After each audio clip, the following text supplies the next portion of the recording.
미친 괴력 155mm 1000발 연사 실사격. 유럽연합 K9 이건 조작 같은데 땅치고 후회하는 영국 장교 발언 충격. 하나에어로스페이스에 따르면 K9 자주포를 10여 개국 1700문 이상 생산 판매 명실상부한 베스트셀러 자주포로 등극했다. 2023년 기준 155mm 포탄을 사용하는 자주포 4656문 중 K9 생산량이 1787문이다.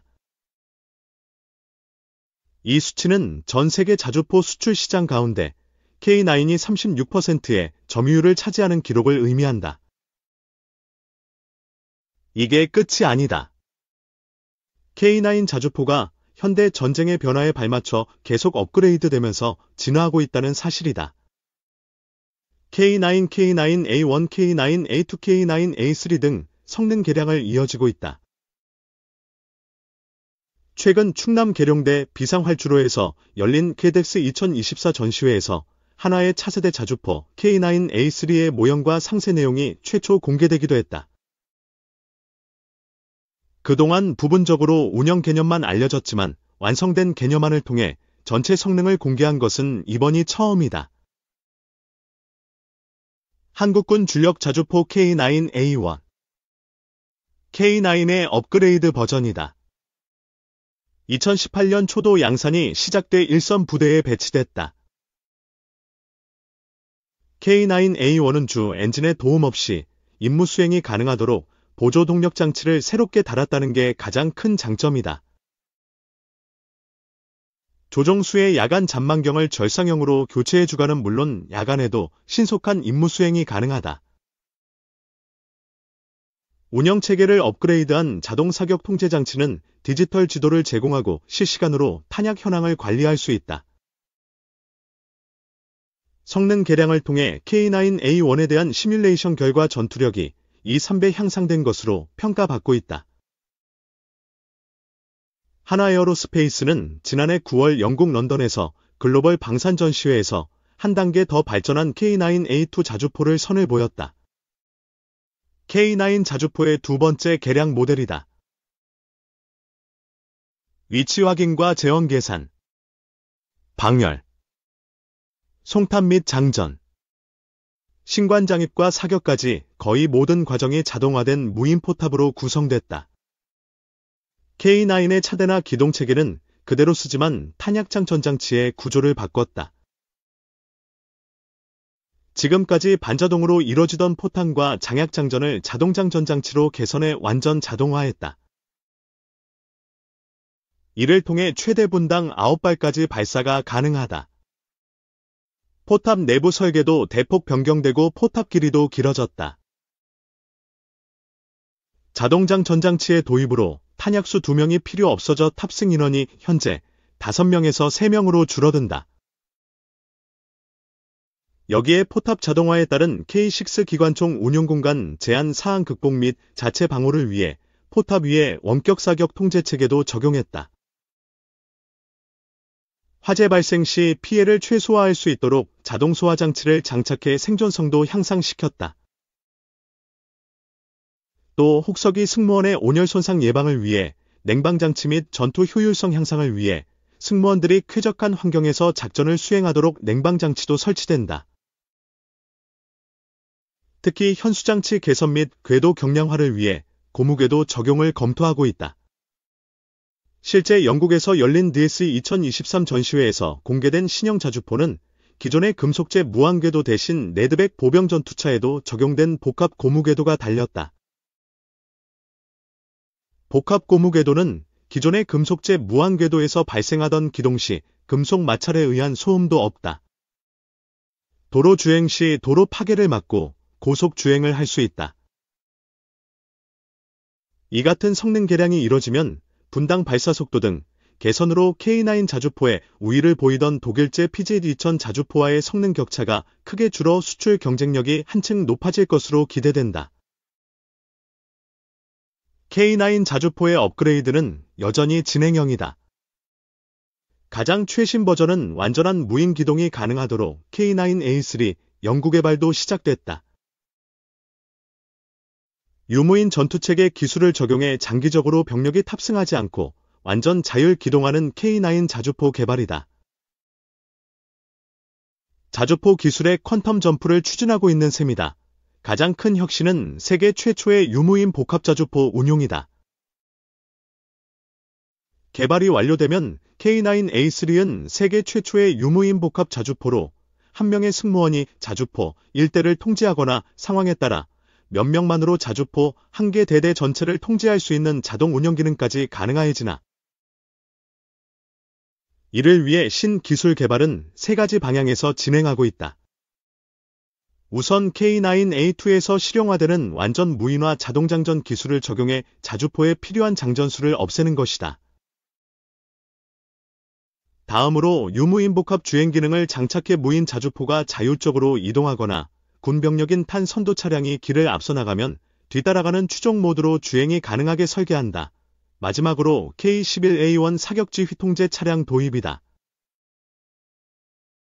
기존 K11 사격지휘 장갑차는 포병 부대 지휘관이 탑승해 명령하달과 지휘 판단을 내렸지만 K11A1은 유무인 복합 조정을 위해 자주포 통제 승무원들도 함께 탑승한다.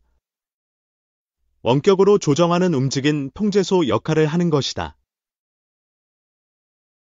또 호주에 수출한 에즈-21 레드백 장갑차에 채용된 일체형 고무 궤도를 사용해 장거리 작전 능력과 소음과 진동을 줄여 적에게 노출되는 환경을 갖춰 생존성도 대폭 높일 예정이다. K9A3의 또 다른 성능 개량 강점은 화력이다. 신형 58구경장 포신을 장착해 기존 K9A1, K9A2 대비 포탄 사거리를 20% 이상 향상하게 된다. 여기에 현재 연구 중인 최신형 유도로켓과 K9A3가 결합하면 단거리 탄도미사일 천무 수준으로 사거리를 80km까지 늘릴 수 있다. 적 후방의 탄약고 등 핵심 표적도 손쉽게 타격할 수 있는 핵심 전략이 되는 것이다. 방사청장 조직 축소 국방 R&D 개편에 혁신 필요하다 생각했다. 국방부가 방위사업청 조직을 대폭 흡수하는 국방연구 개발 개편을 추진 중인 가운데 석종건 방사청장이 국방부와 대등한 입장에서 추진하고 있다고 밝혔다. 야당은 국방부에 끌려가고 있다고 비판했지만 석 청장은 고민 끝에 필요하다고 생각한 것이라고 맞받아쳤다. 15일 국회에서 열린 국방위원회 방위사업청 국정감사에서 야당 국방위원들은 국방부가 추진 중인 국방부 중심 국방연구개발 거버넌스 구축 방안을 두고 공세를 펼쳤다. 방사청의 무기체계 R&D 기능만 남기고 방사청 출연기관인 국방과학연구소, 국과연 에이드디와 국방기술진흥연구소, 국기연을 모두 국방부로 넘겨 기능 통폐합을 한다는 계획이다. 박범계 더불어민주당 의원은 현재 국방기술개발 예산 4조 6천억 원 중 방사청이 99.6% 정도 쓰는데 국방부 주도로 이뤄지는 개편이 이뤄지면 0.4%였던 국방부 예산은 67.2%로 늘어나고 방사청은 33.7%로 줄어든다며 이를 막을 수 있겠느냐고 질의했다.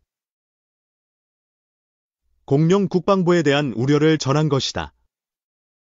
이에 석 청장은 막는다기보다 국방부와 대등한 입장에서 추진하고 있다는 취지의 답변을 내놓았다. 야당은 석 청장의 입장 변화도 꼬집었다. 석 청장이 7월까지만 해도 전체적으로 동의하나 세부 조정이 필요하다는 의견을 냈던 것을 지적하면서 꺾여졌다고 비판한 것이다. 박 의원은 노무현 정부가 만든 방사청의 연역과 대한민국 방산을 고려했을 때 국방부가 주도해서는 부패 위험에서 자유롭지 못하다고 덧붙였다. 석 청장은 그러나 스스로 고민한 결과라고 강변했다. 그는 처음에는 지금 체계가 충분히 제대로 작동한다 생각해서 부정적 의견을 냈지만 4차 산업혁명 등으로 많은 무기가 개발되고 비무기 일반 상용품이 전장에 들어오는 상황에 에르드 밖에도 더 뛰어난 기술이 많다며 종합적 큰 틀에서 국방과학기술을 고민하다 보니 국방연구개발 혁신 방안이 상당히 필요하겠다고 생각했고, 꺾인 게 아니라 확신을 얻어서 하는 말이라고 말했다. 석 청장은 2022년 폴란드에 수출된 F-50 경전투기 계약 과정에 대한 감사와 관련해 12대 중 9대가 가동 가능한 상태이며, 나머지 3대는 수리 부속품의 통관 지연 때문이라고 설명했다. 폴란드는 2022년 9월 K9 자주포, K2 전차와 함께 F-50 48대를 도입하기로 하는 계약을 한국항공우주산업과 맺었다. 이후 F-50GF 12대가 먼저 폴란드에 납품됐다. 폴란드 측 요구사항이 반영된 F-50필 36대가 향후 납품될 예정이다. 그러나 작년 폴란드 총선에서 현 정부가 과반 의석 확보에 실패해 총리 자리를 내주면서 무장은 제외한 채 항공기 구매에 관한 내용만 있는 F-50 계약 과정에 관한 감사가 진행되고 있다. 석 청장은 방산업체 풍산이 전쟁 중인 레바논에 81mm 박격포탄을 수출하겠다며 방사청에 수출의 비승인 검토 요청을 제출한 것에 대해서는 현재 검토 단계로 상황이 위중하다는 것을 잘 알고 있다며 국가 이익과 외교 관계를 종합적 고려해 판단하겠다고 말했다. 이날 국감에는 북한이 주장하는 평양 무인기 침투에 대한 질의도 잇따랐다. 이건환 국방과학연구소장은 북한이 사진으로 공개한 무인기와 우리 군이 운용하는 무인기의 형상 차이에 대한 질문에 비슷한 모양의 무인기가 많아서 사진을 보고 특정하기는 어렵지만 자세히 보면 우리 개발자들이 만든 것과 차이가 있다는 의견이 있다고 밝혔다.